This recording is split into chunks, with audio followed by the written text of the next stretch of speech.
Welcome back to the Fishing Daily podcast. And in this episode, I will be speaking with Jemma Jewkes from the Devon Young Fishers, Andy Reid, former editor of Fishing News, and Adrian Bartlett will also be joining us to discuss the £316 million Coastal and Fisheries Fund and what it could achieve in bringing young people into the fishing industry. Welcome, Adrian, Jemma, and Andy to the podcast. Now, the first thing we'll be looking at is the 360 million pot for the Coastal and Fisheries Fund. Is it realistic, or does the fishing industry need more investment? Hi, Oliver. Thanks for asking and thanks for inviting me. 360 million is a huge amount of money, and if it's spent wisely, could really have a massively positive impact on the industry. As ever, the devil's in the detail. We've seen headline figures announced before. They're always very large, and then they're drip fed out over a long period of time, and that very often mitigates against any positive benefit.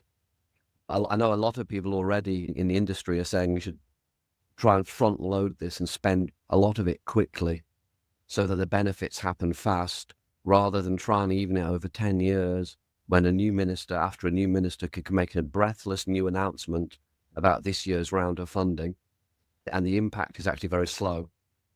And then just to add to that, I think the devil is in the detail. We've seen in the past angling or fishing funds spent on things like revitalising Victorian-looking street lamps on Bridlington Pier or Bridlington Seafront to help tourism.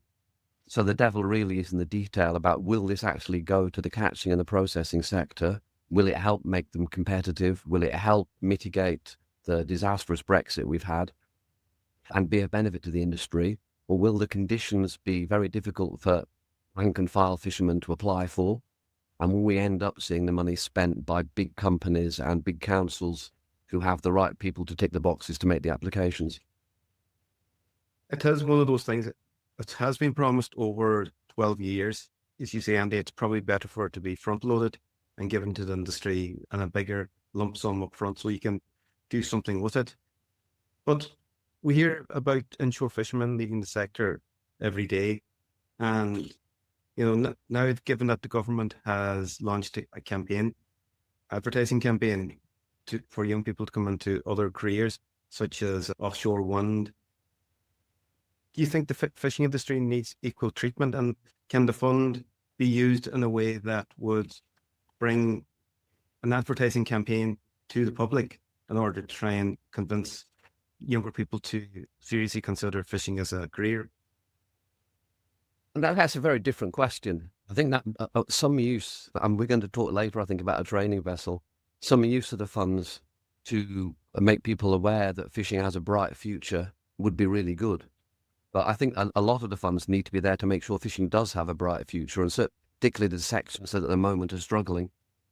So I think making the funds accessible, not to subsidise a fishing activity that's loss-making and then the money runs out and the man goes out of business anyway, but to help people modernise and have a bright future, I think is really important.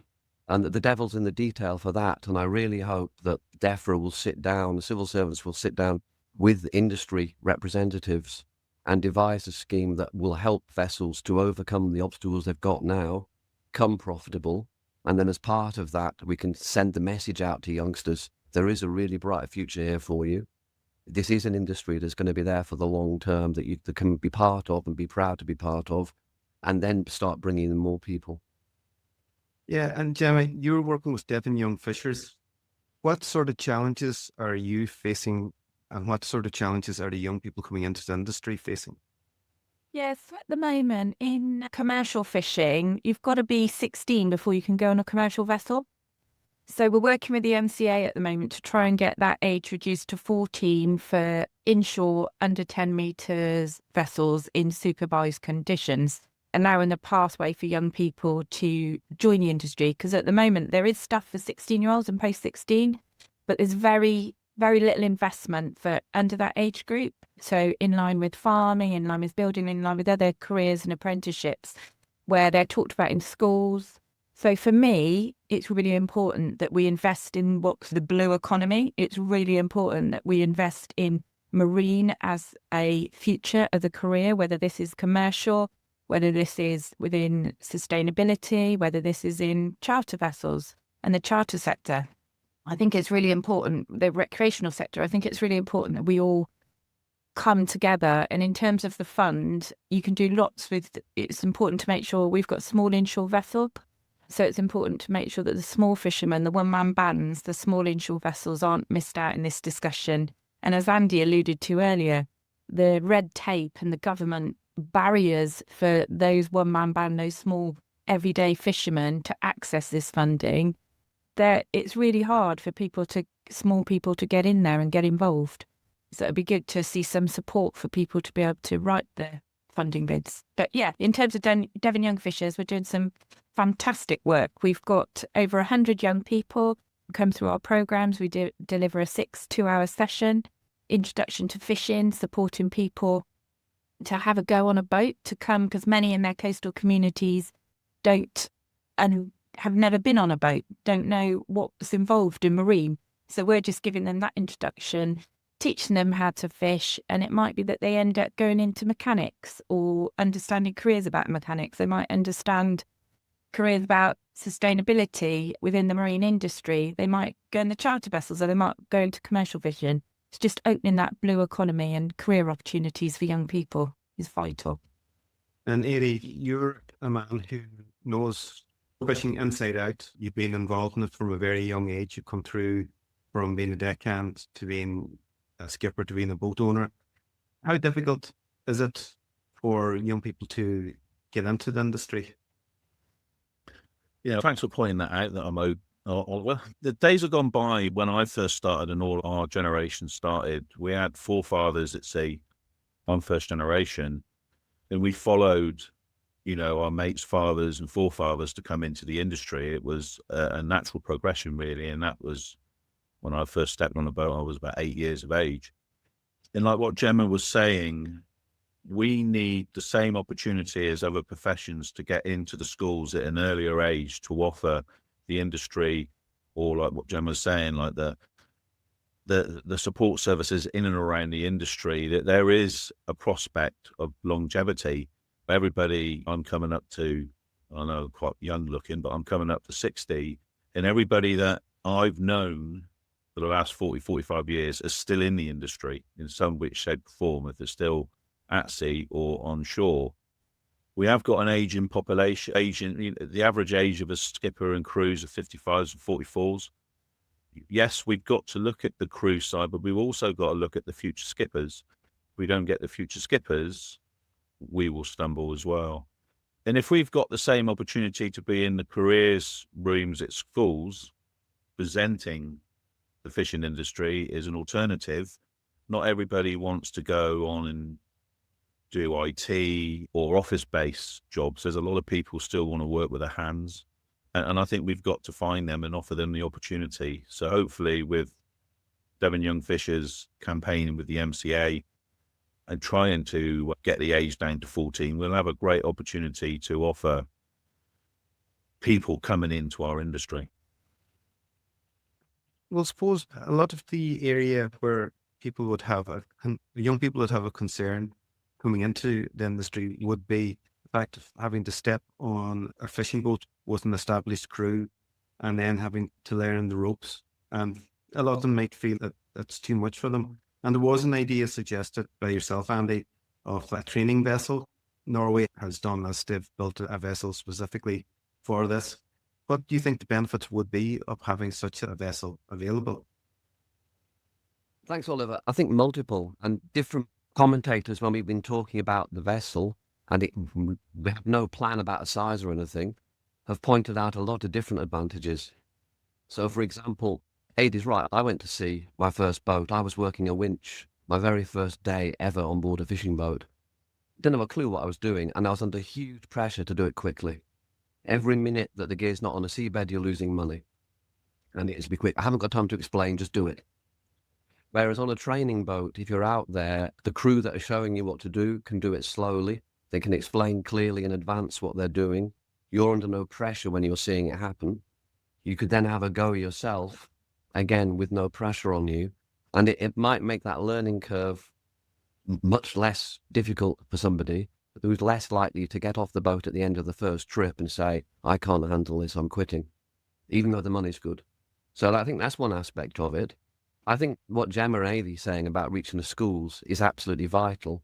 I was talking to one of the training providers in North East Scotland who said that, generally speaking, if we don't get the youngsters into the lifestyle, this is for the longer trips on the whitefish boats, if they're not used to the sort of 5-day and then a quick turnaround and the 10-day trip altogether at quite a young age, it's very hard for them to get used to it after they're used to having Friday night in the pubs and weekends off and this kind of thing. And I think getting this message early, that in the schools, that there is actually a really rosy future here for any number of options. As Jemma said, it's not just fishing. You might want to be an engineer. You might want to be the skipper. You might want to be a technologist, gear technologist. You might want to learn about the fisheries science and that side of things. Point this out at an early age, and then progressively make sea time available to people where they can get experience of different kinds of fishing as well. Some people might prefer potting. Some people might want day trips. Some people prefer being able to pick a big hammer up and smack a scallop dredge into shape. We're all different. So I think a training boat has the potential to do all of those things. But on top of that, there's also this stumbling block, which we hear from ports all around Britain, where it's the teachers themselves and the career services who think fishing has got no future and are not prepared to push it. And I'll be interested to hear what Jemma and Ailey have to say about this from Devon. But in a way, it's hard work to get past the careers advisors to get to the pupils, because the teachers think fishing has no future.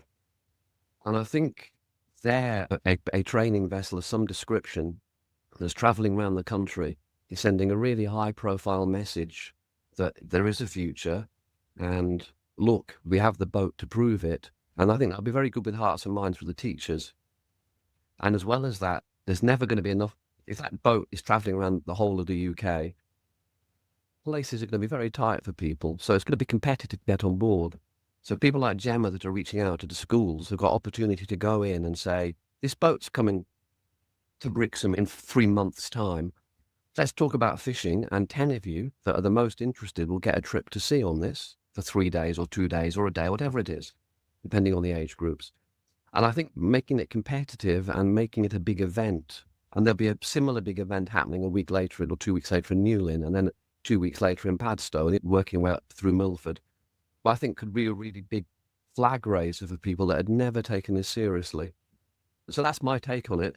There are lots of negatives and downsides, and we had a discussion about this through Fishing in the Future, and there's a lot of very sensible questions about who pays, what kind of boat, who runs it, none of which have been answered. But I think the idea out there of a boat, I would hope, would really help inspire a new generation to come into the industry. And Jemma, what would your point of view of a training vessel be? So I was part of that discussion with Andy as well. And it was really interesting to hear all the different perspectives.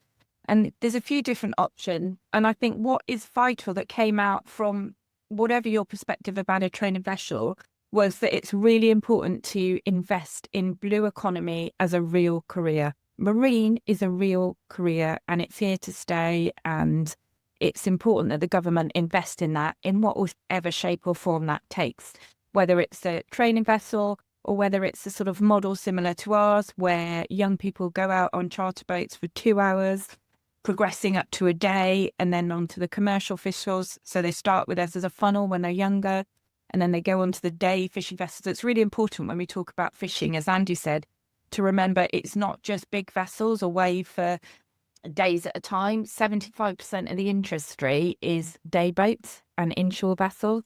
So whilst the bigger vessels and the day trips bring in the most money to the economy and the most fish, actually, in terms of the number of workers, the inshore fleet is bigger.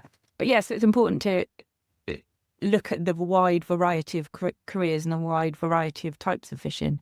So for me, you need a multimodal system so that you've got, for example, from the work that AD and PFSA are doing around supporting people in schools and then people coming out on boats with us and then moving on to that post-16 provision, whether it's the apprenticeships or Andy said, whether there is the big floating vessel or there's a mobile medium-sized training vessel, there's a large training vessel, there's so many different options.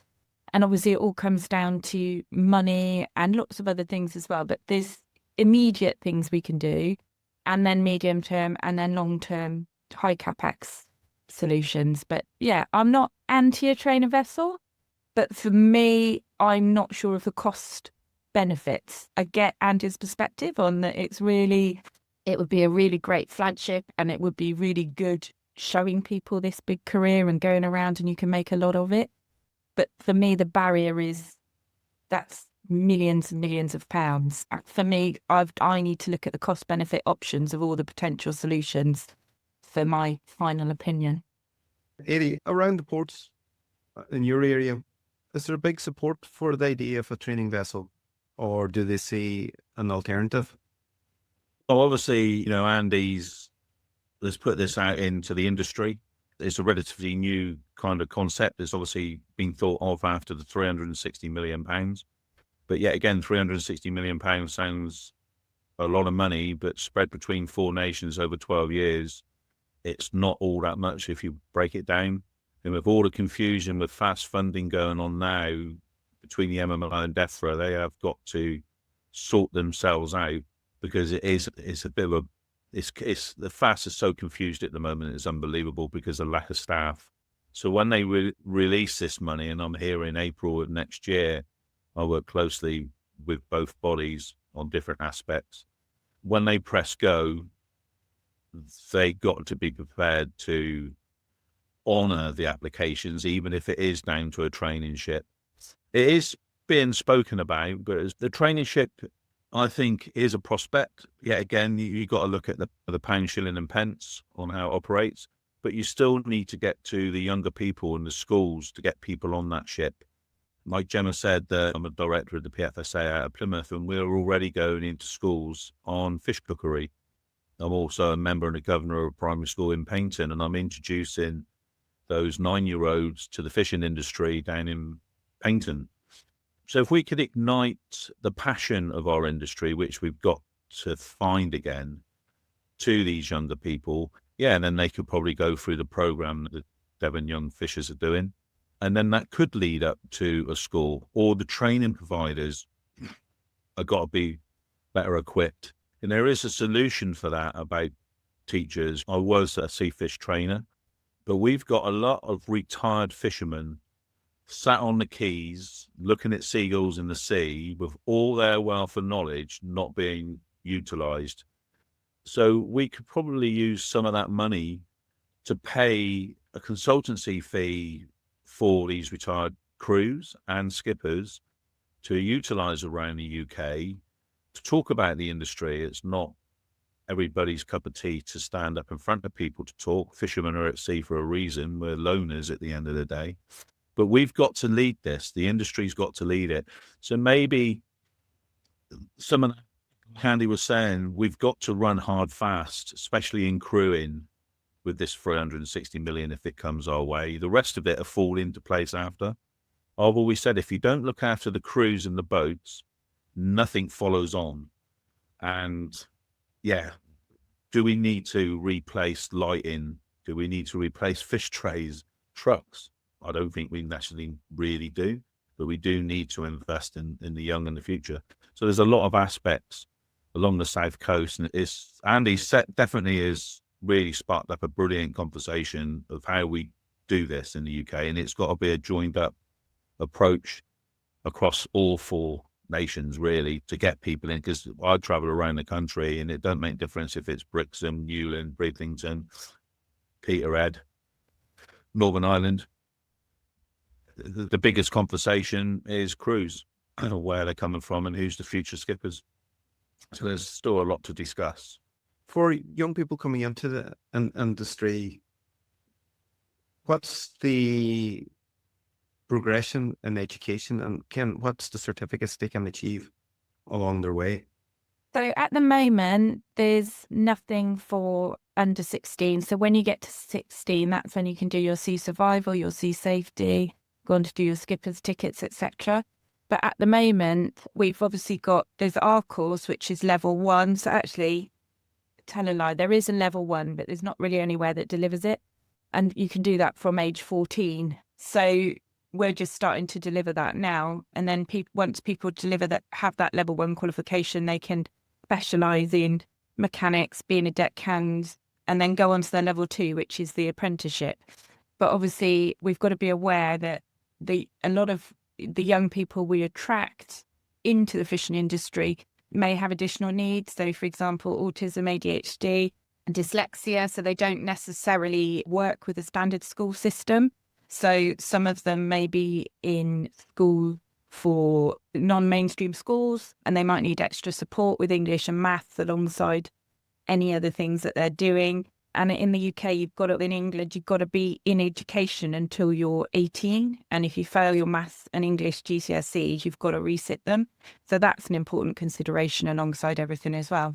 But yeah, at the moment, our qualifications, they're not part of the core quality framework. They are based on knowledge and experience of, what a taster session and what a 2-hour session, the introduction that people need before they can go on and do their level 1 and then their level 2.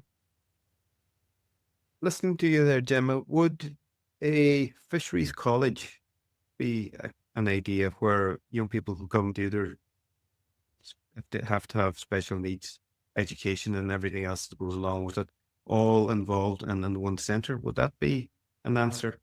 Yeah, so I think that's part of what they're talking about with Andy and other commentators are talking about with the fishing vessels. So that would all be part of that as well.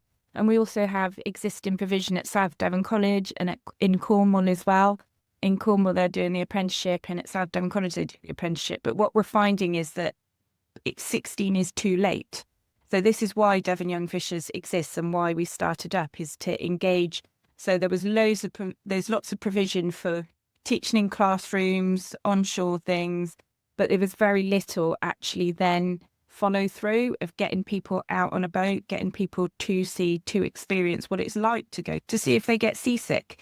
So by the time people reach 16, it's a bit late. So you've got to engage them earlier. So that's why it's really important to get schools on board, get schools taking children out on boats, showing young people a bit more about the industry and engaging them from that young age. And is there a negativity being created, a narrative in public perception of the fishing industry? We now have had a lot of programs like Ocean and other documentaries that creates this negative perception of the fishing industry. You have a lot of environmental NGOs pressuring the government for marine protected areas, and all of this is all happening and it's all influencing young people. Is this a problem? Can we overcome it? There's loads of, obviously the others, I've talked a lot, so I'll let the others talk as well, but it's really important we're very big in our business on sustainability and ensuring fishing's here for tomorrow and fishing's here for the future. So for us, it's really important that we do protect our seas and do protect our marine life. Yeah, and through the work of the Angling Trust and various organisations, there are a lot of fishermen, commercial and recreational, who support sustainability and support the protection of our seas. How you do that, there's different opinions. And obviously the larger fishing vessels, there's very different opinions. But from our perspective, on the day boats, the small boats and the inshore fisheries and the charter vessels, we're doing a lot to educate and protect and ensure there's sustainable fishing so that there's plenty of fish for everyone into the future. And I know Adrian's got a lot to say about this, on the importance of food in the food chain and us being able to support local. So, for example, on our vessel, the fish comes straight from our vessel, caught by rod and line, comes straight from the vessel, straight into the pub, onto people's plates. That's wonderful. That's fantastic. We need to see more of that, in my opinion, around the country, and support more of the small vessels to be serving their local community and providing food for the local community. And our young fishers as well, they go out and they catch their fish, they take it home and make it for tea for their family. So we're doing the whole catch to plate all round. And for me, that's really lovely to see and really important. And Andy, like myself, you're involved in the media. We see this negativity, these sensational storylines in a lot of newspapers How can the fishing industry address those headlines that we see popping up every now and again about trawlers and marine protected areas, and there's so much fish waste out there and everything else? That's a difficult question and a bit away from for training in the youth. But I think the link is there because a lot of youngsters will see this and see that fishing has no future. So I think, and the federations and associations are putting a lot of effort into trying to explain the science behind things. You've gone in a generation from fishermen poo-pooing science to fishermen asking NGOs to look at the science because the NGOs are making claims that they're not able to substantiate. So I think taking the lead on, as they are in science and research and looking at the impact of gear, can all help with that narrative, but also being more open. And I think this is, in Norway, for example, the training vessel there is a classroom. And when you're at sea, you're actually taking lessons and you might have no interest whatsoever in being a fisherman, but you're doing your biology or your science and that you're doing some stock assessment work at sea, you're doing fish sampling, you're learning about the interaction of gear on the seabed, you're seeing the plotters and how you're avoiding sensitive habitats. And that's all helping get that message out there that we can catch food, we can feed ourselves without destroying the environment. And in many ways, like in Norway, each school has a certain amount of quota that they can catch each year. Their units, a bit over 4 tons of cod per school. All the cod that's caught, it goes into the school dinners. So it's not just the people on board the vessel who are learning about the fact that the boats are providing local food, but the people doing home economics are getting that fish, having that fish in the classroom 3 days later. That's going out into the school dinner plates. So I think that helps get that message out there straight to the people who might end up working in the industry later. Possibly one thing with the training vessel that I might not have explained or might be misunderstood is it's a gateway to more formal training. As the work Jemma's doing with the young fishers, starting off with 2 hours, that's not training them to be fishermen, but it's getting their hearts and minds and the awareness. And I can imagine a training vessel that is floating around the country. It's a complete waste of money if it's only a boat that's been paid for. The running costs, as one person said during a previous meeting, fishing boats are black holes. Just getting a boat and giving it to somebody and seeing it train people will be a disaster. The capital cost is going to be less than the running costs. The running costs are going to be less than the shore-based support for people to go into the schools, for people who've done a few weeks, then saying, I'd like to do an apprenticeship, or I'd like to do this training on a boat. Possibly the training boat can then help them do 1 or 2 formal bits of training. The bulk of their training will still be through the traditional methods or with support from people. So if an application were to go in to this 360 million, say for a vessel that cost £1 million, there'd be £1 million of shore-based support to pay for the Gemmas of this world, to go into the schools, to follow up with the people after they've, inverted commas, graduated from the training vessel, to then carry on with a career. So I see it not as a standalone item on its own, part of a much wider package to build trust in the fishing industry and awareness across all the different sectors that we've got a viable future. Yeah, it is the flagship idea, that, as you mentioned in that meeting, is something that's needed because there has to be an identifiable symbol that young people can look at.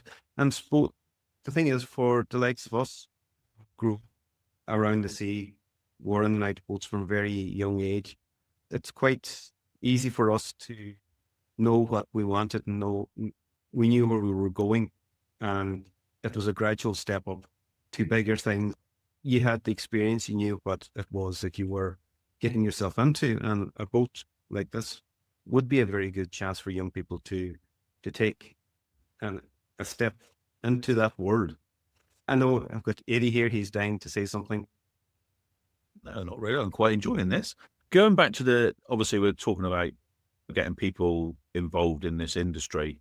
Other professions in the UK have training vessels. If you're in the Navy or if you want to go yachting or if you want to do this, there is vessels there like the Royalist, and there's another one, and go down Dartmouth and 10 boats out at sea all the time, I think there is a place for a vessel.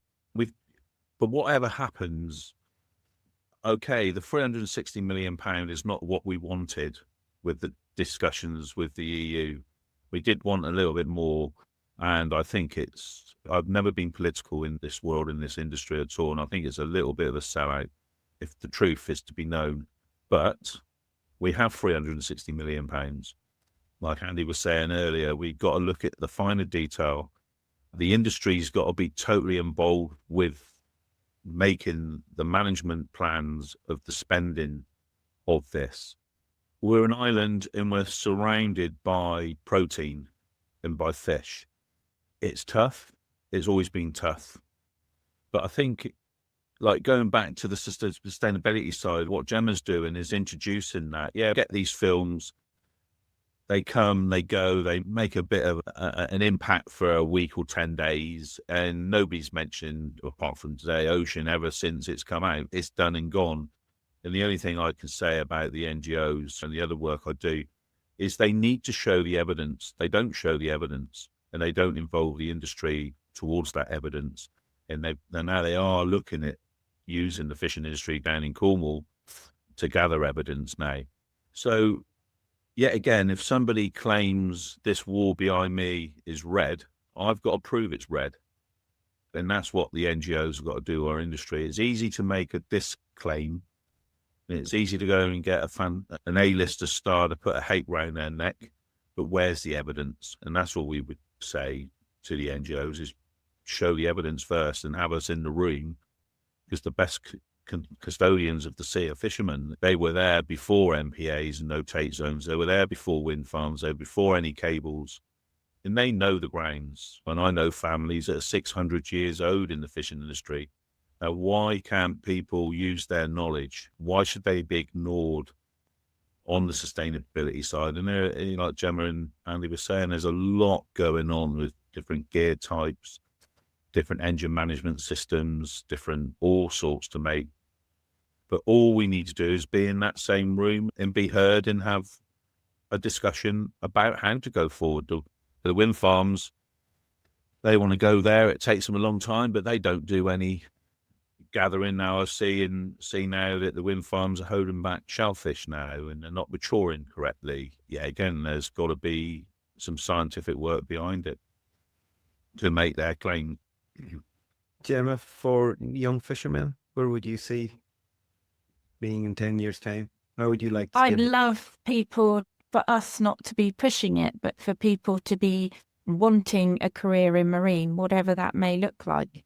Yeah, for me, it would be that we're overrun with schools wanting to engage with us, with the apprenticeships full, with our boats full of people who are smaller and larger vessels, full of people who've been through the early programs, have done the apprenticeships, are working towards their skippers or their engineering qualifications or whatever it is they as individuals would like to do.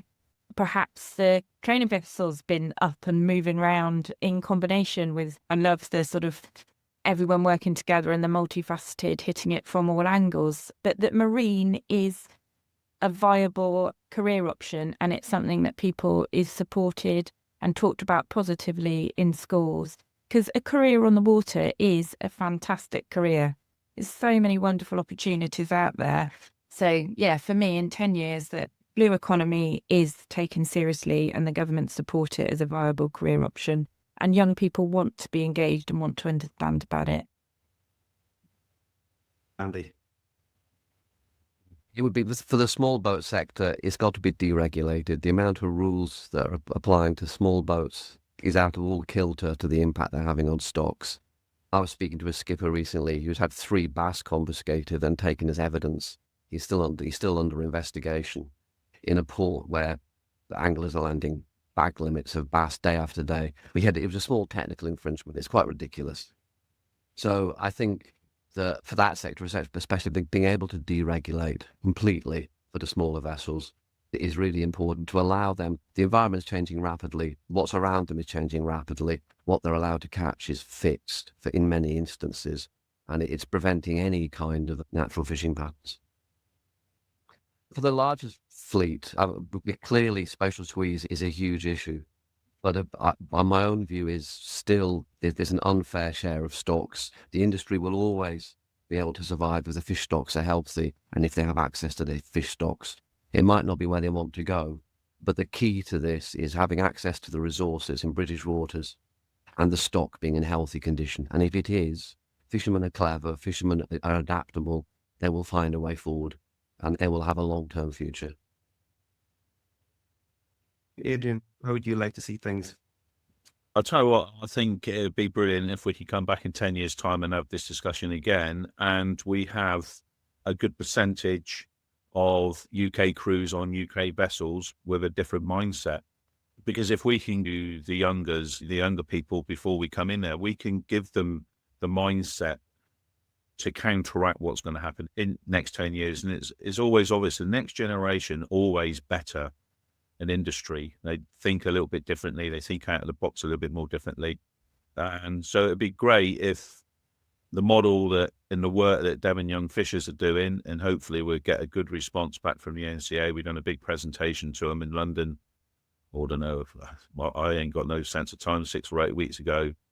And if that model rolls out around the UK, but it's got to be supported from government, from money. It can't happen on its own.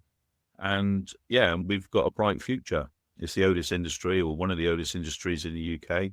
So why can't it last for another 1,000, 1,500 years if we're still about this as a species? But yeah, so that's what I would like to see, that we have made an impact in the schools to get younger people in that marine aspect, if it's boating or counteracting the NGOs, let's say, with the science that we've brought them forward. I'd like to thank you very much for joining me on the podcast today. The training vessel has raised a debate of how the industry is going forward, and hopefully now something will emerge from your concept. Thanks for your time, Oliver. Yeah, thank you.